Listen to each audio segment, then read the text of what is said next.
Hello बच्चों, कैसे हैं आप। मेरी यही दुआ है, फिट रहें, मस्त रहें, पढ़ते रहें, आगे बढ़ते रहें। आज क्लास 12 फिजिक्स के 4th चैप्टर का 8th लेक्चर है। लेक्चर का नंबर 4.8। आज आप पढ़ेंगे magnetic Lorentz force and Lorentz force. ये दो टॉपिक पढ़ेंगे। उससे पहले मैं आपको एक बात बता दूं, कुछ बच्चे मुझसे क्वेश्चन पूछ रहे थे कि सर हम एवरेज स्टूडेंट हैं, हम शार्प माइंडेड स्टूडेंट नहीं है, तो क्या आगे हम कुछ कर पाएंगे अपनी लाइफ में। हमको तो इतनी जल्दी समझ में भी नहीं आता है। एक बार पढ़ते तो समझ में, 2-3 बार पढ़ते तो समझ में आता है। टीचर भी कम से कम एक बार से ज़्यादा बताता है तब समझ में आता है।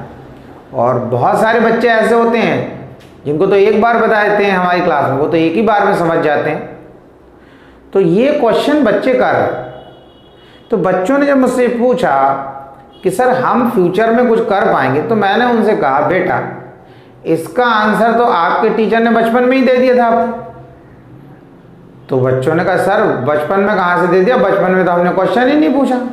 अरे बचपन में कौन, जब NCKG फर्स्ट क्लास में पढ़ता तो कौन सोचता फ्यूचर में क्या करूँगा, ये बनूंगा वो बनूंगा, तब कौन बोलता टीचर से। तब तो टीचर से सिर्फ एक ही क्वेश्चन करता बच्चा, कल छुट्टी है, कल नहीं तो परसों छुट्टी है, संडे कब है। तब तो ये पूछता है, ये कब पूछता है कि मैं आगे क्या करूँगा। मैंने कहा हाँ बात तो ठीक है, अब सुनो कैसे आपके टीचर ने आपको आंसर दिया। मैंने कहा आपके टीचर ने कहानी आपको सुनाई होगी, आपने खुद पढ़ी होगी, आपके टीचर ने पढ़ाई होगी। कहानी किसकी थी, खरगोश और कछुए की। दोनों में रेस हो जाती है, खरगोश और कछुए में। तो आपको पता है खरगोश जो होता है उसकी स्पीड बहुत ज़्यादा है। तो जब दोनों की रेस स्टार्ट होती है तो खरगोश एक पेड़ के नीचे बैठ जाता है। और उसे पता था कि मेरी वेलोसिटी भी बहुत ज़्यादा है, मेरा एक्सेलरेशन भी बहुत ज़्यादा है कछुए के कंपैरिजन में। तो मैं पहले पहुंच जाऊंगा और कछुआ जो है वो पीछे रह जाएगा। लेकिन फिर क्या होता है, फिर वो वहाँ पर सो जाता है। अब कछुए की स्पीड भी कम, एक्सेलरेशन भी कम, सब चीज़ कम, लेकिन वो लगातार कछुआ हमारा चलता रहता है और फाइनल डेस्टिनेशन पर पहले कछुआ पहुँच जाता है। अब ये कहानी तो बता दिया, तो आप इससे एक चीज़ समझे। ये कहानी ये बताती है कि अगर आप एक एवरेज स्टूडेंट भी हैं तो आपको घबराने की ज़रूरत नहीं है, आपको टेंशन लेने की ज़रूरत नहीं है। आप लगातार एफर्ट करते रहो कंटिन्यूटी के साथ में। आप लगातार पढ़ते रहें, गैप ना करें। ये ना सोचें कि उसके इतने परसेंट आ रहे हैं, उसके इतने परसेंट आ रहे हैं, वो इतना कर। आप अपना बेस्ट दें, जितने भी परसेंट आपके आ रहे हैं। आप ये क्वेश्चन करें खुद से कि क्या मैं अपना 100% दे रहा हूँ, क्या मैं टाइम देता हूँ पढ़ाई के लिए प्रॉपर, क्या मैं एफर्ट कर रहा हूँ। इस चीज़ को देखें। ये नहीं देखें मेरे कितने नंबर आ गए, ठीक है, उसके कितने नंबर आ गए। क्लास में इतने सारे बच्चे होते हैं, हर बच्चे का जो सिस्टम है वो अलग है, हर बच्चे की मेमोरी लेवल अलग है। बच्चे खुद ही बताते हैं कि भाई किसी को बहुत जल्दी समझ में आता है, किसी को जल्दी समझ में नहीं आता। लेकिन अगर आप ये सोचने लगोगे उसके इतने परसेंट, उसके इतने परसेंट, तो हमारा क्या होगा, तो हम तो उनके सामने टिकेंगे ही। ऐसा नहीं। आप कॉम्पिटिटिव एग्जाम का रिजल्ट देख लो, आपको पता चलेगा उसमें ऐसा नहीं है कि हमेशा वहाँ पर 99% या 95-98% वाले बच्चों का ही सिलेक्शन होता है। वहाँ पर जिनके कम परसेंटेज होती है उनका भी हो जाता है। तो उनका हो कैसे जाता है, अगर किसी कम परसेंटेज वाले बच्चे का सिलेक्शन हो जाता है, और ये मैं नहीं कह रहा हूँ कि ये किसी क्लर्क के लिए, मैं ये हाईएस्ट जॉब की बात कर रहा हूँ जो IAS, PCS, NDA, CDS, उनमें बात कर रहा हूँ। क्योंकि वहाँ पर सिर्फ नंबर ही मैटर नहीं करते, वहाँ पर आपकी एबिलिटी, आपका टैलेंट, वो भी मैटर करने लगता है। ये नहीं कि आप कितने परसेंट नंबर हो गए तो भाई आपको लेंगे ही नहीं, ऐसा नहीं है। हाँ ये ज़रूर है कुछ जगह क्राइटेरिया बना हुआ है कि इतने परसेंट से कम वाला बच्चा वहाँ एग्ज़ाम नहीं दे सकता या एंट्रेंस में नहीं बैठ सकता। वो चीज़ तो एक अलग हो गई, लेकिन उस क्राइटेरिया में आने के बाद भी जैसे आप एग्ज़ाम दे पा रहे हैं, तब भी आपके मन में क्या लग रहा है, अरे दूसरे बच्चे तो मुझसे तेज हैं तो मैं कैसे क्या करूँगा। ये आप सब चीज़ भूल जाओ। आप ये सोचो कि मुझे कंटिन्यूअस वर्क करना है। भले ही आप एवरेज स्टूडेंट हैं, लेकिन आप लगातार पढ़ रहे हैं, ये इंपॉर्टेंट होगा। ये आपका फ्यूचर डिसाइड करेगा, ये आपका टारगेट, ये आपका डेस्टिनेशन जो है डिसाइड करेगा। ना कि आप एवरेज स्टूडेंट है वो डिसाइड करेगा, शार्प स्टूडेंट है वो नहीं। तो मैंने सर बताया कि ये तो चीज़ टीचर आपको बचपन में ही बता चुका है कि कछुआ जब रेस जीत जाता है तो वो क्यों। आपको खुद समझ में आ रहा होगा कि यार कछुआ बैठेगा, उसके बाजू में खरगोश बैठेगा, दोनों बातें करेंगे बातें। कौन सी भाषा बोलेंगे वो, ठीक है।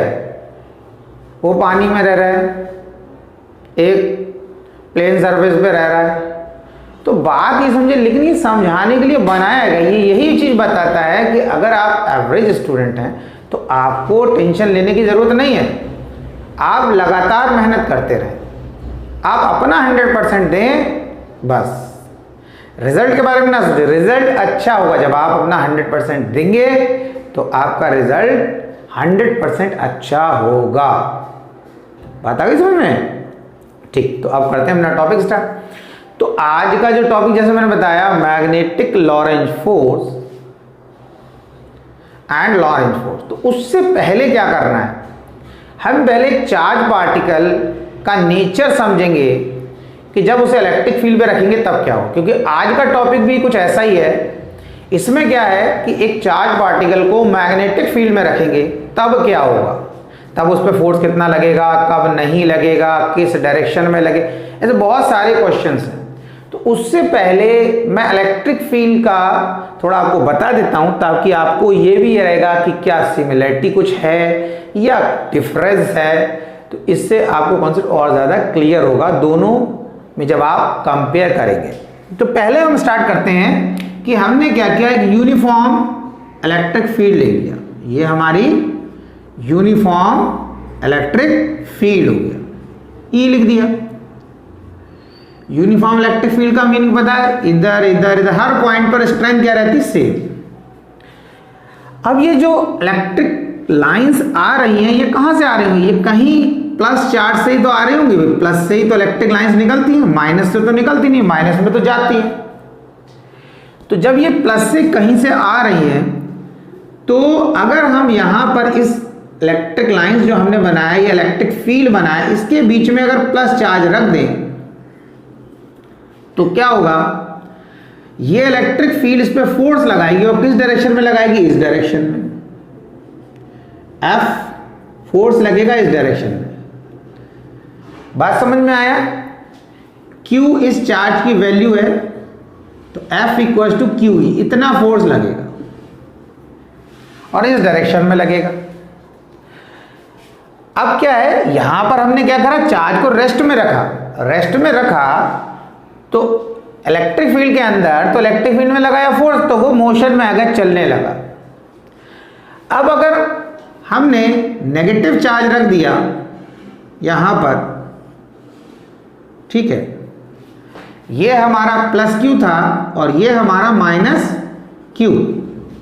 वैल्यू दोनों की सेम है, एक प्लस में एक माइनस में। अब इस पर फोर्स किस डायरेक्शन में लगेगा, तो हमें पता है कि ये जो इलेक्ट्रिक लाइंस आ रही हैं प्लस से आ रही हैं, तो नेगेटिव को तो अपनी तरफ खींचते हैं और पॉजिटिव को धक्का देते हैं, तो इस पर इस डायरेक्शन में फोर्स लगेगा। वैल्यू फोर्स की बात करें तो F इक्वल टू QE, ठीक है। आपने पढ़ा होगा इस फोर्स के फॉर्मूला जब यूज करते हैं तो माइनस साइन नहीं लगाते, डायरेक्शन दिखा दिया कि भाई इस डायरेक्शन में लगेगा।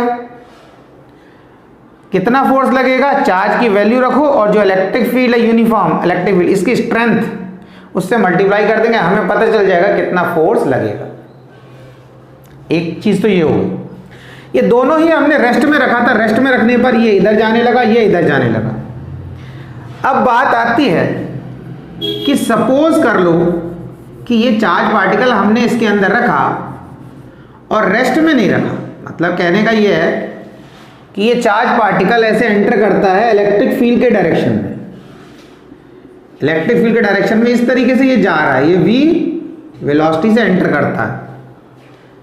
जब ये चार्ज पार्टिकल इस इलेक्ट्रिक फील्ड के अंदर एंटर करेगा तो क्या होगा?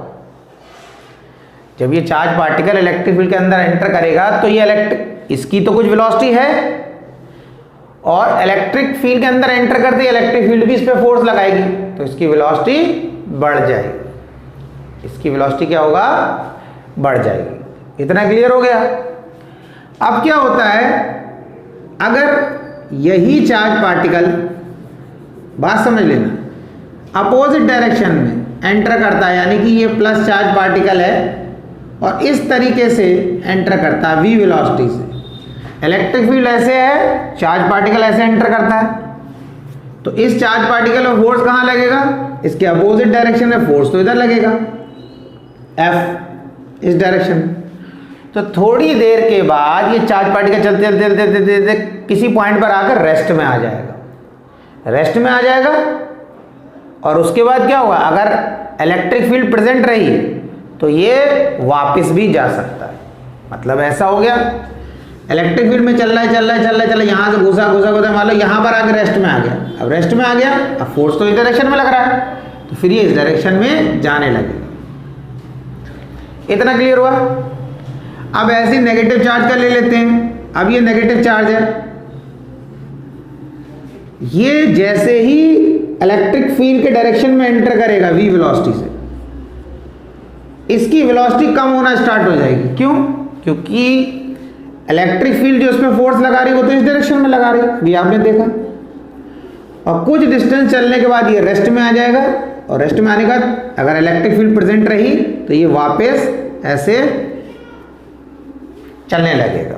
और अगर कहीं ऐसा हो गया, मान लो चार्ज पार्टिकल ऐसे जाता है, एंटर करता है v वेलोसिटी से, जैसे चला इसकी वेलोसिटी कम होना शुरू हुई और ये इलेक्ट्रिक फील्ड से बाहर निकल गया, तो उस केस में रिटर्न नहीं होगा, उस केस में ये रिटर्न नहीं होगा। इलेक्ट्रिक फील्ड में रहेगा तब ये रिटर्न हो जाएगा। इतनी बात आई समझ में? अब क्या हो रहा है, अब हम ये मानते हैं कि अगर हमारा कोई चार्ज पार्टिकल कुछ एंगल बनाकर इस तरीके से v वेलोसिटी से एंटर करता है, इलेक्ट्रिक फील्ड ऐसे है, चार्ज पार्टिकल ऐसे एंटर कर रहा है, बोले अब किधर जाएगा? अब इसी डायरेक्शन में जाएगा, ये इस डायरेक्शन में जाएगा। तो देखो v वेलोसिटी से ये ऐसे एंटर कर रहा है और इलेक्ट्रिक फील्ड जो है वो इस डायरेक्शन में फोर्स लगाएगी इस पर, तो ये इन दोनों के रिजल्टेंट के डायरेक्शन में जाएगा। किधर जाएगा? इन दोनों के रिजल्टेंट। बात समझ आया? v वेलोसिटी से एंटर कर रहा है ऐसे, जैसे ही एंटर करेगा और फोर्स लग रहा है इधर, तो ना इधर जाएगा ना इधर जाएगा, इन दोनों के रिजल्टेंट के डायरेक्शन में ये जाएगा। इतना क्लियर हुआ? ठीक। अब क्या करना है, अब यहां पर ये देखना है हमें कि अब बात करेंगे मैग्नेटिक लॉरेंज फोर्स। लॉरेंज एक साइंटिस्ट का नाम है, ऑरेंज फोर्स मत समझना, मैग्नेटिक लॉरेंज फोर्स। लॉरेंज एक साइंटिस्ट का नाम है। तो क्या है, हमें यहां पर ये इस तरीके से मैग्नेटिक फील्ड दे रखा है, ये B।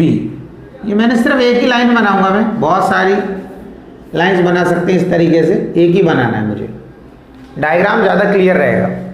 मैग्नेटिक फील्ड का डायरेक्शन है लेफ्ट टू राइट, स्ट्रेंथ है मैग्नेटिक फील्ड की B, और एक चार्ज पार्टिकल Q इसके अंदर एंटर करता है इस तरीके से v वेलोसिटी से चार्ज पार्टिकल हमारा मैग्नेटिक फील्ड के अंदर एंटर करता है। इसकी वेलोसिटी और मैग्नेटिक फील्ड दोनों के बीच में जो एंगल है वो एंगल है थीटा। एंगल कितना है? थीटा। मैग्नेटिक फील्ड ऐसे है और इस तरीके से समझ सकते हैं, ये हमारी मैग्नेटिक फील्ड हो गई और चार्ज पार्टिकल ऐसे एंटर कर रहा है कुछ एंगल बनाकर, यानी कि चार्ज पार्टिकल की वेलोसिटी थीटा एंगल बना रही, ये हमारा प्लस चार्ज पार्टिकल हो गया प्लस। ठीक, अब क्या हो रहा है, ये जो प्लस चार्ज है जिसको हम Q से रिप्रेजेंट कर दें, जब एक्सपेरिमेंट किया गया तो ये देखा गया, किसने एक्सपेरिमेंट करा, लॉरेंज, कि जो इस चार्ज पार्टिकल पे फोर्स लगा, जब ये मैग्नेटिक फील्ड में एंटर करता है तो मैग्नेटिक फील्ड इस पर फोर्स लगाती है, वो डायरेक्टली प्रोपोर्शनल था इस चार्ज के मैग्नीट्यूड के, यानी कि इसकी न्यूमेरिकल वैल्यू के। जैसे मान लो 5 कूलम का चार्ज एंटर करे v वेलोसिटी से, उसी की जगह 10 कूलम का एंटर कर जाए v velocity same, angle same, सब कुछ सेम, सिर्फ चार्ज की जगह पर जो 5 कूलम था उसकी जगह 10 कूलम ले लिया तो उस पर ज़्यादा फोर्स लग रहा है, यानी कि मैग्नीट्यूड बढ़ गया। 5 मैग्नीट्यूड क्या होता है, जैसे हमने बोला 5 कूलम, चार्ज की वैल्यू Q1, Q2 कितना होगा 10 कूलम, तो ये जो न्यूमेरिकल वैल्यू होती है इसे बोलते हैं मैग्नीट्यूड, कूलम तो यूनिट हो गई। तो ये देखा गया कि जैसे चार्ज का मैग्नीट्यूड बढ़ेगा उस पर लगने वाला फोर्स भी बढ़ जाएगा। तो F is directly proportional to Q, F is directly proportional to V। अगर ज्यादा वेलोसिटी से, यानी कि पहले 2 मीटर से एंटर कर रहा है यही चार्ज, फिर अगर ये क्या करे 5 मीटर से एंटर करे, ज्यादा वेलोसिटी से एंटर करेगा तो उस पर ज्यादा फोर्स लगेगा। फिर देखा गया F is directly proportional to B। ये जो मैग्नेटिक फील्ड है इसकी स्ट्रेंथ अगर बढ़ा दें, मतलब इसकी मैग्नीट्यूड इसका बढ़ा दें, जैसे अभी मैग्नेटिक फील्ड प्रेजेंट है उसकी स्ट्रेंथ है 1 टेस्ला, अब उसकी जगह हम कर दें 2 टेस्ला या 3 टेस्ला, तो मैग्नेटिक फील्ड की स्ट्रेंथ बढ़ा दी तब भी इस चार्ज पार्टिकल पर फोर्स ज्यादा लगेगा। और फोर्थ है F is directly proportional to sine theta, कि ये चार्ज पार्टिकल जब मैग्नेटिक फील्ड में एंटर कर रहा है तो कितना एंगल बना रहा है ये थीटा, इस पे लगने वाला फोर्स इस एंगल के भी डायरेक्टली प्रोपोर्शनल है, जितना ज्यादा एंगल साइन थीटा, यानी कि 10 डिग्री बना रहा फोर्स लगेगा, 20 लग बनाएगा और ज्यादा लगेगा, 30 बनाएगा एंगल और ज्यादा लगेगा, यानी कि इस तरीके बढ़ा हुआ था। अगर 90 डिग्री एंगल बना के एंटर करता मैग्नेटिक फील्ड ऐसे और ये ऐसे घुस जाए तो सबसे ज्यादा फोर्स, तो एंगल की वैल्यू जितनी ज्यादा होगी उतना ज्यादा फोर्स। अब इन सबको कंबाइन कर दिया, F is directly proportional to Q V B sine theta, तो F is equal to K, proportionality का साइन हटाते तो कांस्टेंट लगाते तो होगा Q V B sine theta. तो K की वैल्यू यहाँ 1 होती है तो F equal to Q V B sine theta इतना हो गया। K की वैल्यू क्या है, where K equal to 1, K की वैल्यू 1 है। अब ये जो इतना एक्सप्रेशन आ गया, अब हम इसे लिखेंगे इन वेक्टर फॉर्म, तो हमने लिखे इन वेक्टर फॉर्म। देखो वेक्टर फॉर्म क्यों इंपॉर्टेंट होती है,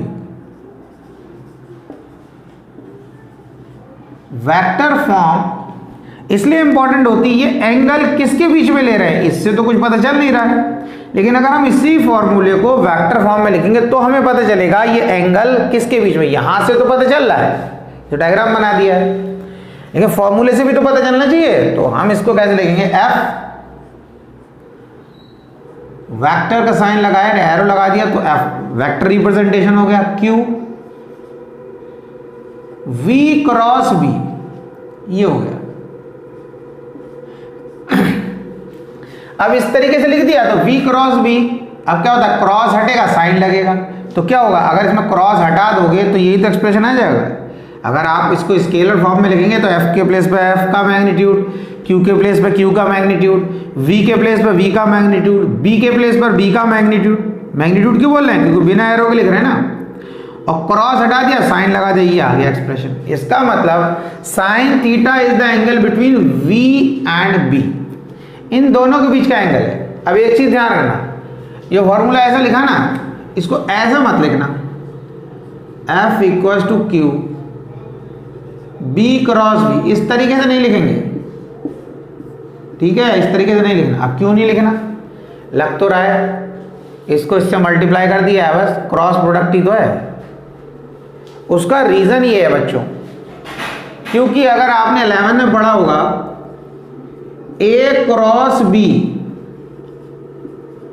not equal to B cross A cross B cross A के बराबर नहीं होता है, यानी कि वी क्रॉस बी या बी क्रॉस बी लिख दें इसकी जगह पर तो काम नहीं चलने वाला। पहली चीज किसके बराबर होता है, ए क्रॉस बी जो होता है वो बराबर होता है माइनस बी क्रॉस ए के। किसके बराबर होता है, माइनस बी क्रॉस ए के बराबर होता है। ये आपने लाइन में पढ़ा होगा। ये तो इसके अकॉर्डिंग मैंने समझा दिया कि भाई A cross B not equal to B cross A. लेकिन दूसरा भी तरीका समझो कि ये वी क्रॉस बी क्यों लिख रहे हैं। देखो मैग्नेटिक फील्ड तो हमारी फिक्स्ड है ऐसा। अब चार्ज पार्टिकल के लिए क्या है, बहुत सारे ऑप्शन है।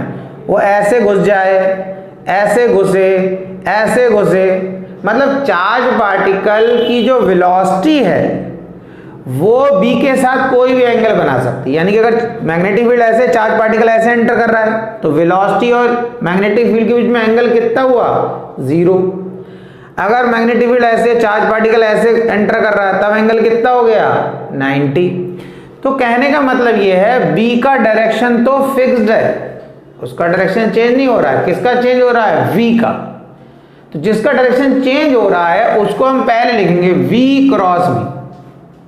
बी हमारा फिक्स्ड है, ये जो बी है हमारा इसका डायरेक्शन फिक्स्ड है, पर इसका डायरेक्शन चेंज हो सकता है। मैंने बताया चार्ज पार्टिकल ऐसे एंटर कर सकता है, ऐसे एंटर कर सकता है, ऐसे एंटर कर सकता है।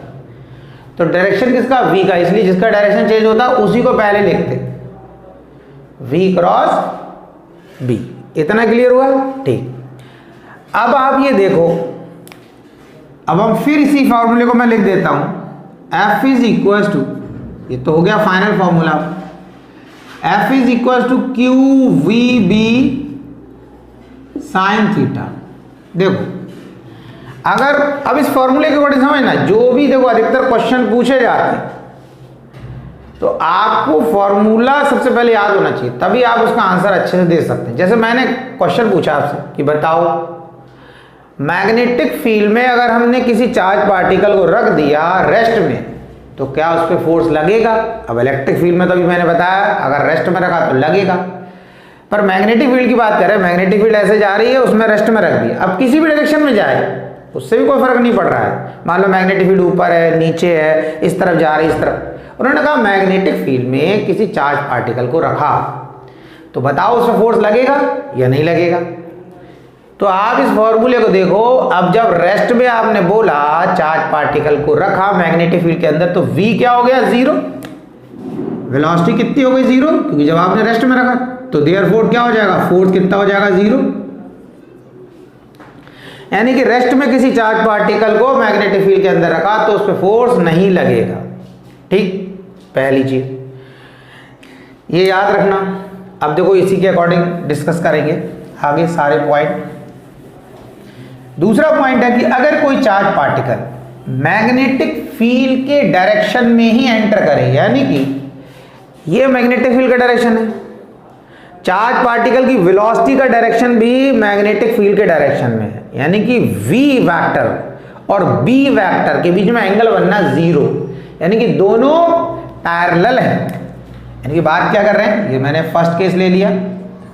अब सेकंड केस मैंने क्या बोला, V वेलोसिटी वेक्टर जो है वो पैरेलल है मैग्नेटिक फील्ड वेक्टर के, यानी कि B जो वेक्टर क्वांटिटी है, V भी वेक्टर है। अब दोनों पैरेलल हैं, यानी कि मैग्नेटिक फील्ड ऐसे, चार्ज पार्टिकल ऐसे एंटर कर रहा है। अब बताओ फोर्स लगेगा।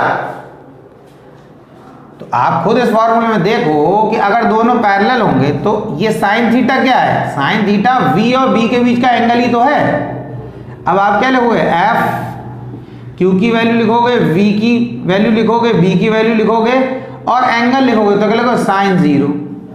अब साइन 0 की वैल्यू कितनी होती है, साइन 0 जो होता है 0 डिग्री वो 0 होता है, और साइन 180 भी 0 होता है, 180 भी 0 होता है। इसका मतलब आंसर कितना आ गया, 0। फोर्स लगेगा ही नहीं, फोर्स नहीं लगेगा। अब क्या हो रहा है, अब दूसरा केस, अब मैग्नेटिक फील्ड ऐसे है और चार्ज पार्टिकल ऐसे एंटर कर रहा है, यानी कि दोनों एंटी पैरेलल है। मैग्नेटिक फील्ड ऐसे और चार्ज पार्टिकल ऐसे, दोनों का डायरेक्शन अपोजिट, तो क्या कहते हैं, एंटी पैरेलल।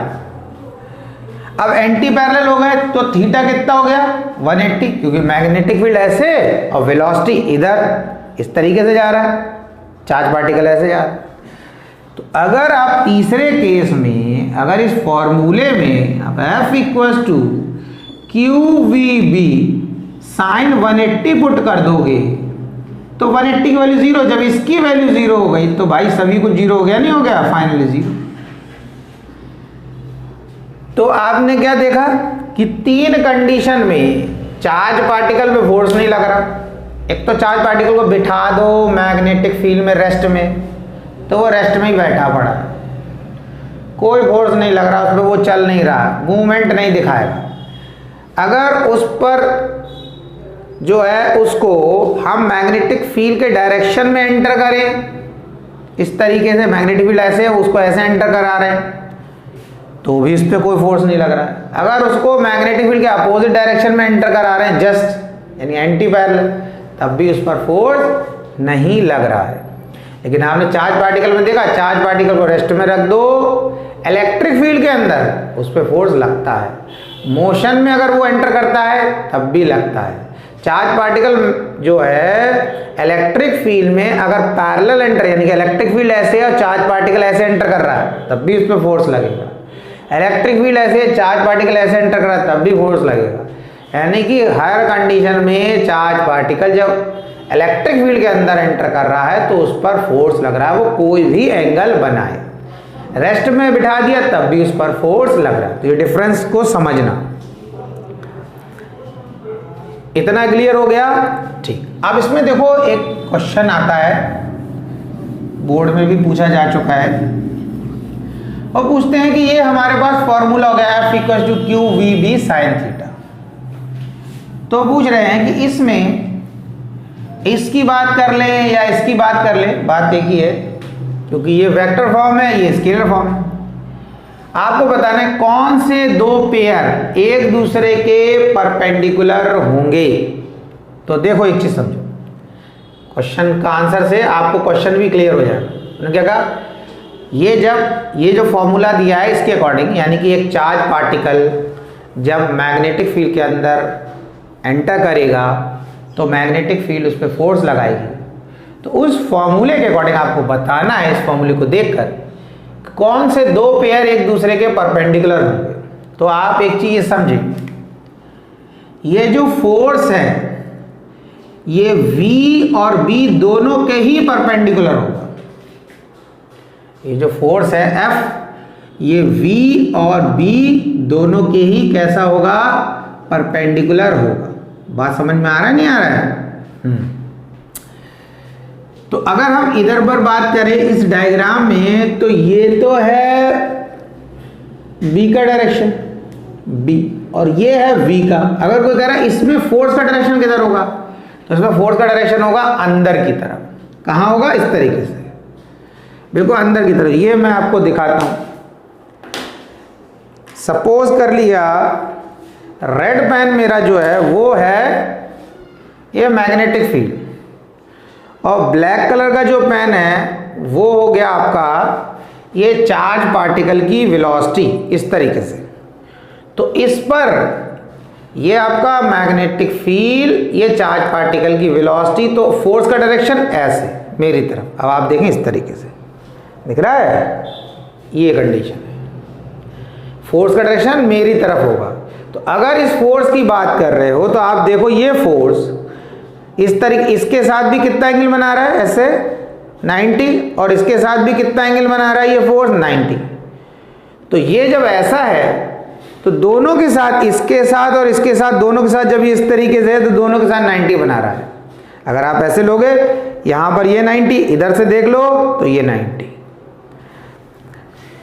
तो ये हो गया कि हम बोल सकते हैं कि F और V के बीच में कितना एंगल, यानी कि पहला पेयर हो गया F is perpendicular to V और F is perpendicular to B। ये F इन दोनों के साथ परपेंडिकुलर है। ठीक, इतना समझ में आया? तो ये आपने पढ़ा मैग्नेटिक लॉरेंज फोर्स। अभी हमने लॉरेंज फोर्स की बात नहीं की है, हमने सिर्फ मैग्नेटिक लॉरेंज फोर्स की बात की है। इतना क्लियर हो गया। अब इसमें क्या होता है, देखो मैं पूरा टॉपिक कंप्लीट करा के फिर मैं आपको रूल भी बताऊंगा।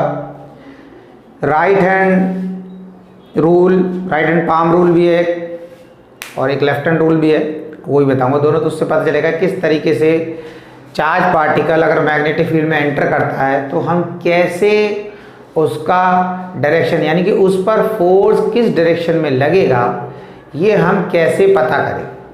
इतना क्लियर हुआ? ठीक। तो इसके बाद जो है दूसरा पॉइंट हमारा रहेगा लॉरेंज फोर्स। लॉरेंज फोर्स क्या है? देखो, जब कोई चार्ज पार्टिकल ऐसी जगह एंटर करे, जब कोई चार्ज पार्टिकल ऐसी जगह एंटर करे जहां पर इलेक्ट्रिक फील्ड भी प्रेजेंट है और मैग्नेटिक फील्ड भी प्रेजेंट है। हमारा चार्ज पार्टिकल ऐसी जगह एंटर करता है जहां पर दोनों ही प्रेजेंट है, electric field as well as magnetic field. तो आपको पता है भाई, चार्ज पार्टिकल पर जो इलेक्ट्रिक फील्ड है वो तो फोर्स लगाती, साथ में अभी आपने पढ़ा मैग्नेटिक फील्ड भी फोर्स लगाती है। किस केस में नहीं लगाती, वो 3 केस में बता चुका हूं। तो अगर हम ये बोल रहे हैं मैग्नेटिक फील्ड फोर्स लगा रही है तो वो 3 केस नहीं होंगे। 3 केस में कौन सा? पहला तो चार्ज पार्टिकल रेस्ट में हो, तब नहीं लगेगा। दूसरा, चार्ज पार्टिकल मैग्नेटिक फील्ड के पैरेलल या एंटी पैरेलल मूव ना कर रहा हो। बात समझ में आ गई? तो जब भी हम बोलेंगे कि चार्ज पार्टिकल हमारा मैग्नेटिक फील्ड में एंटर करता है, मैग्नेटिक फील्ड उस पर फोर्स लगा रही है, तो ये 3 केस को छोड़कर कोई दूसरा केस होगा।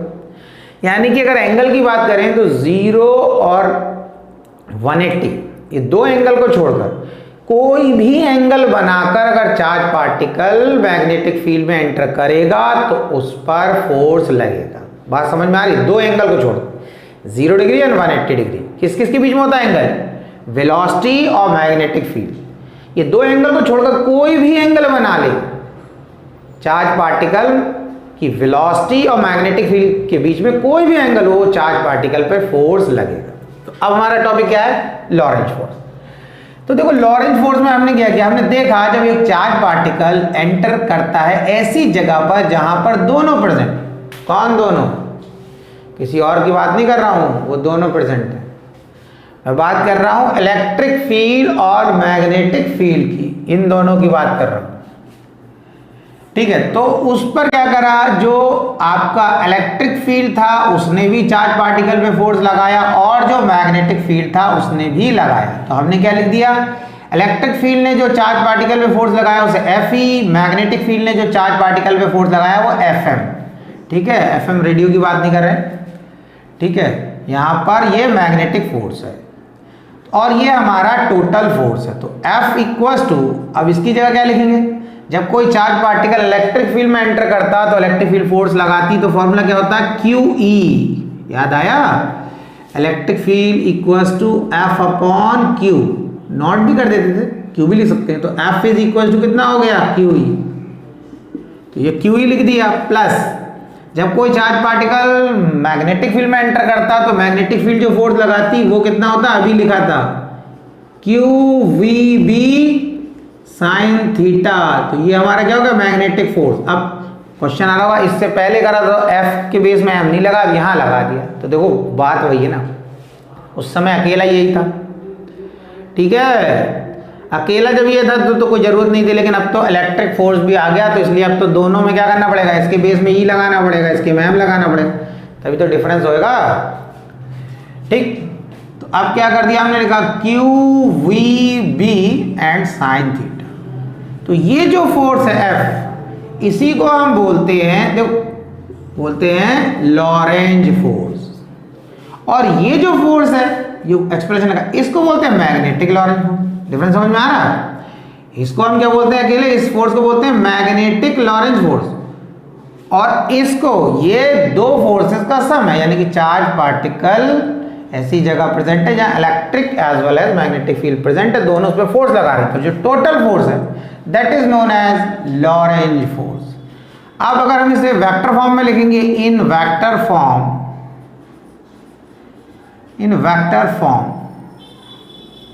तो अब क्या, F पहले मैं इसको थोड़ा कॉमन ले लेता हूँ, उसमें से Q, उसके बाद अगले स्टेप में लिखूंगा E plus VB sine theta. पहले मैंने इसको ये Q दोनों में से कॉमन ले लिया, अब मैं इसको वेक्टर में लिखूंगा F इक्वल्स टू Q पर वेक्टर का साइन नहीं लगाना है, यानी एरो नहीं लगाना है, स्केलर क्वांटिटी है। इलेक्ट्रिक फील्ड जो है हमारी वेक्टर है, इस पे एरो लगा देंगे, V क्रॉस B, ये बस ये हो गया, क्रॉस लगा दिया, साइन हटा दिया, तो ये हमारा वेक्टर रिप्रेजेंटेशन हो गया किसका, लॉरेंज फोर्स का। ठीक है, ये हमारा लॉरेंज फोर्स को हमने वेक्टर फॉर्म में लिख दिया। इतना क्लियर हुआ? ठीक। अब थोड़ा सा डायरेक्शन समझ लें, हमारा लेफ्ट हैंड रूल समझ लें, राइट हैंड पाम रूल समझ लें।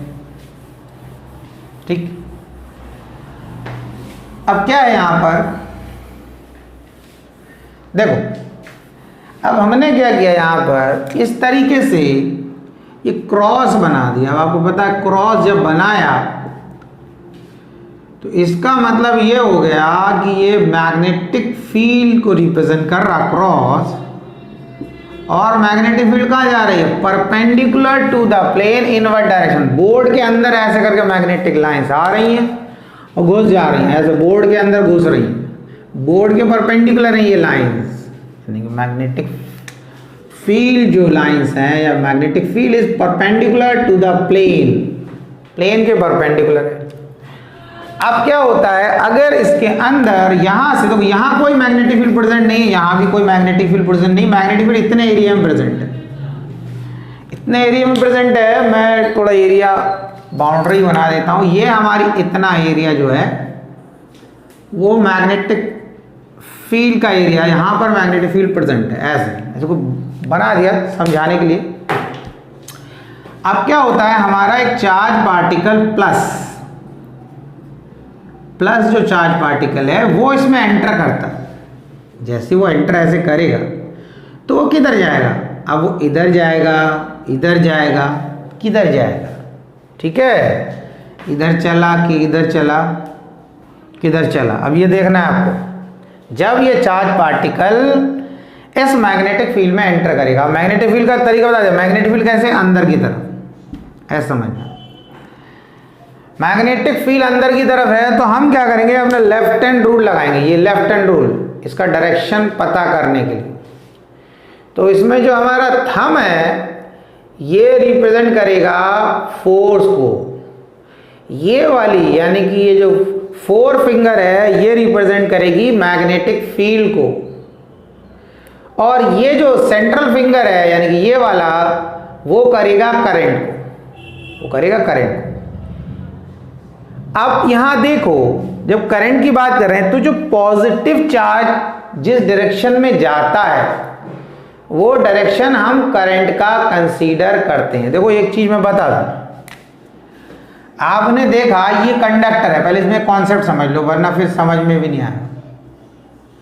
अब आपको पता है इस कंडक्टर को आपने एक बैटरी से लगा दिया, बैटरी या सेल से, यहां सेल बना दिया, सेल चलेगा, यहां लगा दिया switch, this one is the switch.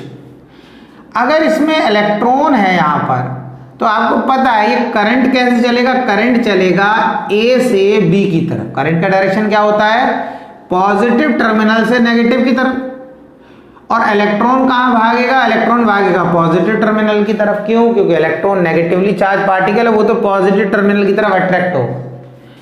अब इलेक्ट्रॉन किधर चल रहा है, इस डायरेक्शन में, समझना, इलेक्ट्रॉन नेगेटिवली चार्ज पार्टिकल है, और करंट का डायरेक्शन किधर आ गया, करंट का डायरेक्शन इलेक्ट्रॉन के डायरेक्शन के अपोजिट होता है, करंट का डायरेक्शन ऐसे, इलेक्ट्रॉन का ऐसे। अब सपोज कर लो, सपोज इसके अंदर अगर पॉजिटिव चार्ज होता फ्री टू मूव, यानी कि positive charge free to move होता है, पॉजिटिव चार्ज पार्टिकल प्रेजेंट होते हैं और जो मूव कर सकते भी होते, ऐसा होता नहीं है मेटालिक कंडक्टर में जो होता कॉपर, एल्युमिनियम, इसमें सिर्फ इलेक्ट्रॉन ही मूव करता है, पॉजिटिवली चार्ज आयंस मूव नहीं करते। लेकिन हमने मान लिया कि सपोज कर लो इस कंडक्टर में अगर ये पॉजिटिव चार्ज प्रेजेंट है और ये फ्री टू मूव है, ये मूव कर सकता है। जब हम इस स्विच को ऑन करेंगे तो किस तरफ जाता है? इस तरफ जाता है। सिंपल सी बात है, करंट के डायरेक्शन में जाता नहीं जाता, क्योंकि प्लस इसको धक्का देता और ये नेगेटिव इस पॉजिटिव चार्ज को अपनी तरफ खींचता। तो ये इस तरफ जाता है, यानी कि प्लस चार्ज जो होता है वो करंट के डायरेक्शन में मूव करता है। इसीलिए जो हम प्लस चार्ज का डायरेक्शन होता है वो करंट का डायरेक्शन मानते।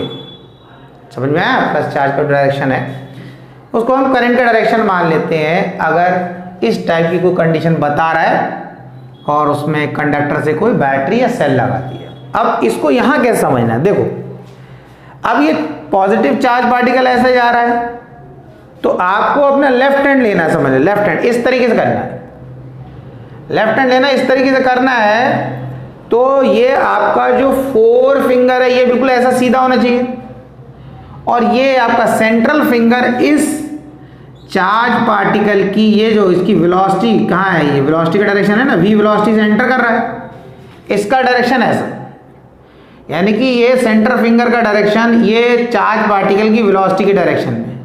तो ये थंब का डायरेक्शन किधर आ गया?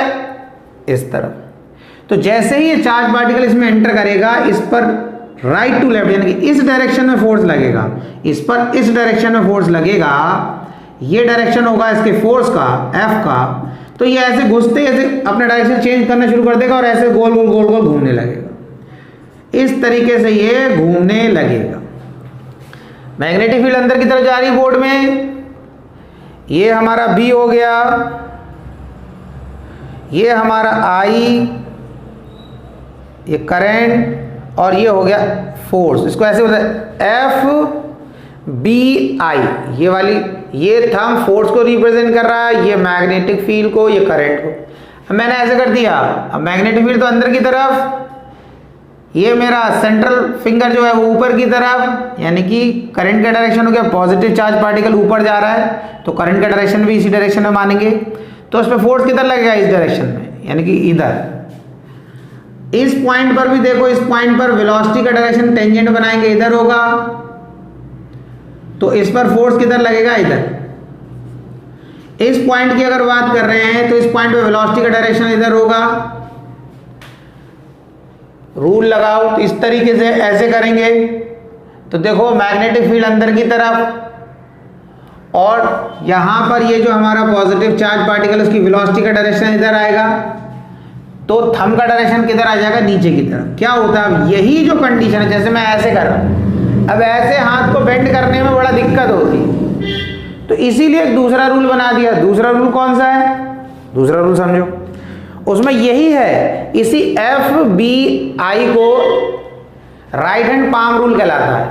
इधर से तुमने देखा होगा जो धार्मिक नाटक आते हैं उसमें क्या होता है, जब भी किसी को श्राप देना होता है तो यहीं से क्या होता है, शक्ति निकलती है और उसे भस्म कर देती है। तो ये जो डायरेक्शन है राइट हैंड का, बीच का, पाम का, इधर फोर्स का डायरेक्शन, यानी कि फोर्स ऐसा हो गया, फोर्स का डायरेक्शन ये, और मैग्नेटिक फील्ड का डायरेक्शन ऊपर की तरफ, मैग्नेटिक फील्ड का डायरेक्शन ऊपर की तरफ, और ये डायरेक्शन किसका होगा? करंट का। बात में समझ आ रहा है कि मैंने बताया क्या, जब कोई सामने खड़ा है किसी ऋषि मुनि को या किसी देवता को या भगवान जी को, जब क्या हो गया, गुस्सा आ गया तो उन्हें श्राप देना, उन्होंने श्राप, यहाँ से शक्ति निकली, वो भस्म हो गया और कहाँ चला गया? ऊपर चला जाता है, भस्म हो गया, ऊपर गया। तो वही समझो, फोर्स का डायरेक्शन ये और मैग्नेटिक फील्ड का डायरेक्शन ऊपर की तरफ, मैग्नेटिक फील्ड का डायरेक्शन ऊपर की तरफ, और ये डायरेक्शन क्या हो गया? करंट का डायरेक्शन। अब इसके अकॉर्डिंग समझो, अब मैग्नेटिक फील्ड तो अंदर की तरफ जा रही, तो राइट हैंड रूल से कितना आसान हो जाएगा, मैग्नेटिक फील्ड तो अंदर की तरफ और थंब का डायरेक्शन पॉजिटिव चार्ज पार्टिकल जो लिया उसकी वेलोसिटी का इधर है, टेंजेंट इधर बनेगी, तो करंट का डायरेक्शन इधर हो गया। अब फोर्स का डायरेक्शन कहाँ आ गया? देखो ये सेंटर की तरफ आ गया, नहीं आ गया? अब इस पॉइंट पर देखो, यहां पर वेलोसिटी का डायरेक्शन इधर, तो चार्ज पार्टिकल की वेलोसिटी का इधर, यानी कि करंट का डायरेक्शन यहां आ गया, इस पॉइंट पे टेंजेंट ड्रॉ कर दिया, ये हो गया करंट का।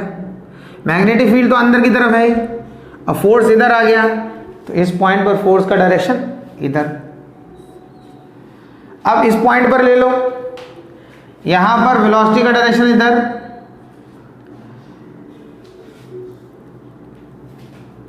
इस तरीके से हमने किया। मैग्नेटिक फील्ड अंदर की तरफ, थंब का डायरेक्शन वेलोसिटी की डायरेक्शन में या करंट की डायरेक्शन में। जिस डायरेक्शन में चार्ज पार्टिकल की वेलोसिटी होगी वही डायरेक्शन हम करंट का मानेंगे। तो थंब का डायरेक्शन इधर और फोर्स का डायरेक्शन देखो फिर ऊपर की तरफ आ गया, तो फिर यहां पर भी ये आ गया। कहने का मतलब ये है, जब ये चार्ज पार्टिकल मैग्नेटिक फील्ड में इस तरीके से 90 डिग्री एंगल बनाकर एंटर करेगा तो हर पॉइंट पर ये जो मैग्नेटिक फोर्स है ये इसकी वेलोसिटी के साथ 90 डिग्री ही बनाएगा। कहीं भी ले लो, अगर यहाँ है तो यहाँ देख लो, ऐसे ये टेंजेंट बना दी, ये V है और ये आपका मैग्नेटिक फोर्स है 91। तो इसीलिए क्या करता है, ये गोल गोल गोल गोल ऐसे घूमने लगता है, यही रोटेशन होगा। अब मान लें हम यहाँ पर नेगेटिव चार्ज है, वो इलेक्ट्रॉन है, अब ये एंटर करता है V वेलोसिटी से।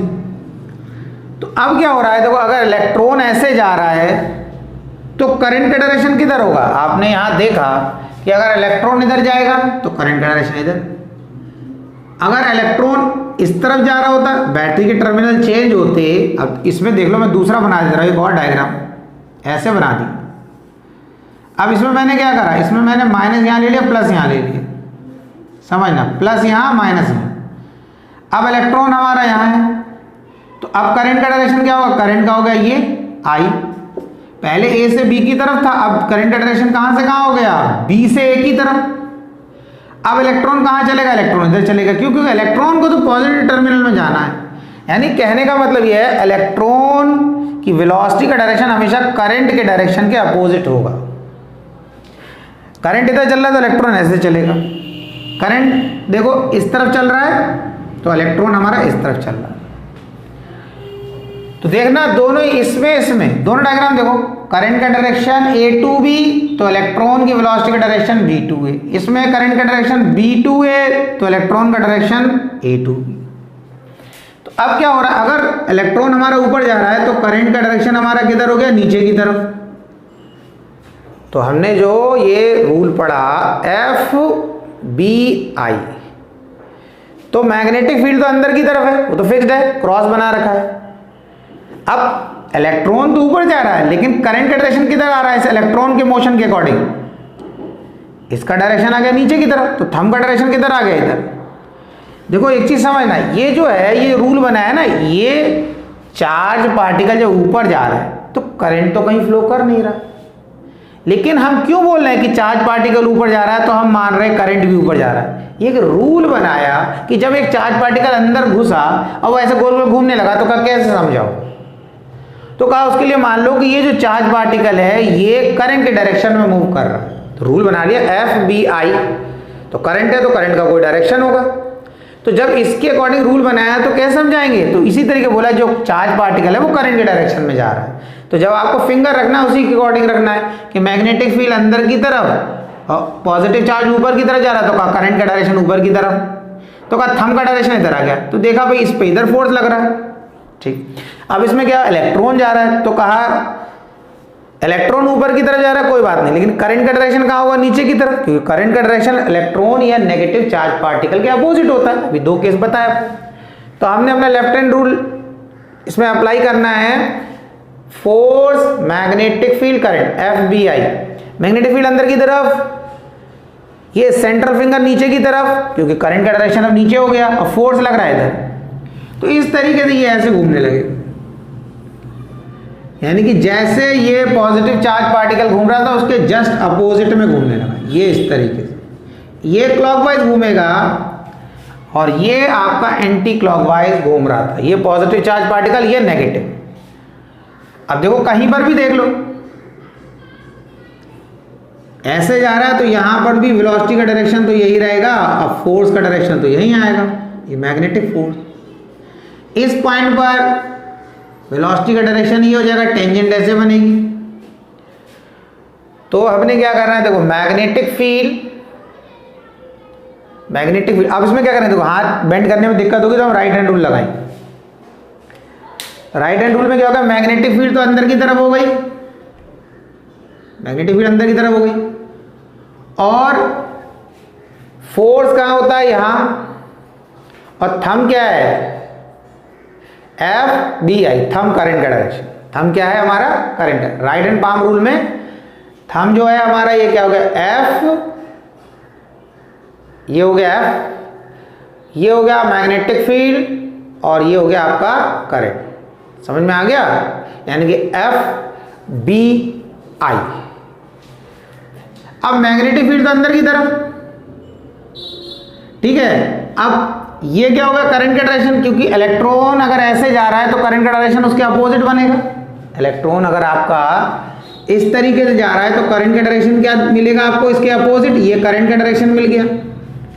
तो आपको क्या करना है? इन दो चीजों को मैच कर लो अपने राइट हैंड रूल से कि मैग्नेटिक फील्ड अंदर की तरफ और करंट का डायरेक्शन इधर, तो फोर्स का डायरेक्शन ऑटोमेटिकली देखो नीचे आ गया। तो इस पॉइंट पर फोर्स लगेगा इधर, मैग्नेटिक फोर्स। अब इधर पर बात करें टेंजेंट का डायरेक्शन नीचे, वेलोसिटी का, तो करंट का डायरेक्शन इसके अपोजिट रहेगा, ये I।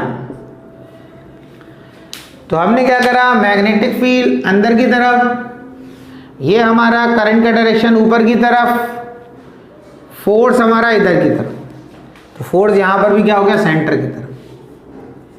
तो हर पॉइंट पे जब आप निकालोगे तो ये फोर्स सेंटर की तरफ ही लगता रहेगा और इसीलिए ये मैग्नेटिक फोर्स इस चार्ज पार्टिकल को सेंट्रीपिटल फोर्स प्रोवाइड करता है, जिसकी वजह से ये गोल गोल गोल घूमने लगते हैं। इसीलिए क्या होता है, जब आप आगे पढ़ेंगे तो F इज इक्वल टू, ये फॉर्मूला लिखा होगा QVB।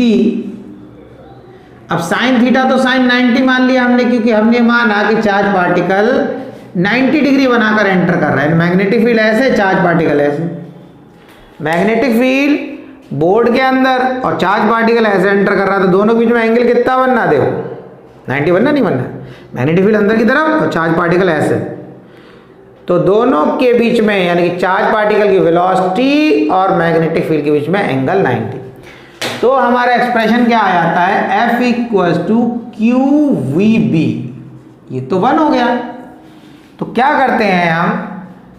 इस F को हटाकर कई जगह पर हम लिख देते हैं, इस F को हटाकर mv² अपॉन r। इस F को हटा क्या लिख दिया? mv² upon r।